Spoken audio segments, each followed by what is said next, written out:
You're listening to Ourimbah Road, A Tale of Twisted Truths, written and read by T Macdonald. For my family, families are forever.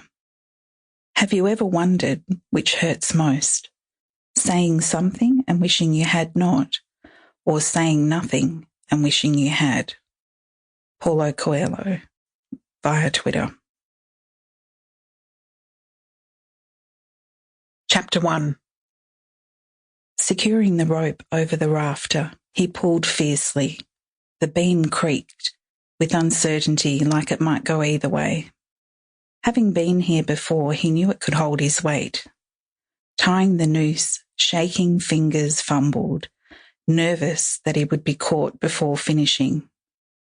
Struggling with what strength remained, exhausted from battle, Sonny pulled himself together, operating purely on adrenaline. Attempting to control his breathing, he stood transfixed, his eyes focusing at a dot of blood on the wall. He had to slow down. Breathe, he heard the others say. He exhaled, counting out loud as he did so. 1, 2, 3, 4. Standing motionless, aware that any sudden movement could exacerbate the dizziness, he recommenced counting slowly to himself, listening. He could hear the clock ticking. The birds called outside, fading in and out, while his ears echoed the fuzz that was growing louder. Not a good sign. The sound washing in like a wave, building in force, closing off his hearing, paired timing, his eyesight tunneled to a pinpoint. He half sat, half collapsed, then lay flat on the floor, staring at the ceiling through glazed, unseeing eyes. Fighting the urge to vomit as his stomach churned, the acid rising, images came and went. He knew what he was looking at, yet it was also unfamiliar. Charlie making wishes with seed fairies, catching them on the wind, before closing her eyes, blowing and setting her wishes to sail. What did you wish for, Charlie?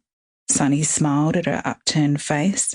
I can't tell you, Sonny, or it won't come true, Charlie pouted. Yes, you can, silly, he laughed, tickling her. Okay, just stop. Abercracky. Charlie used their secret word to stop tickling. I wished we could always be together, she said with the innocence of a child. The whoosh of the waves rolled in and out. Light, time, flickered. Then silence, stilled, his senses returned, one by one. As quickly as they had disappeared, they slowly refocused. The strongest sensation was the metallic taste of blood in his mouth as he came back to full consciousness. Charlie, he had to hold on to that sweet thought.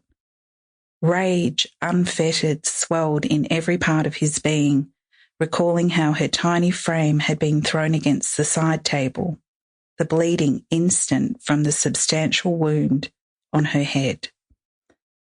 Whether it was shock or impact, she was out cold. There was certainly the real chance she would wake up soon and remember. He couldn't risk her interrupting before he had completed the display. Every second counted. He rolled to his side, trying to draw himself up on all fours.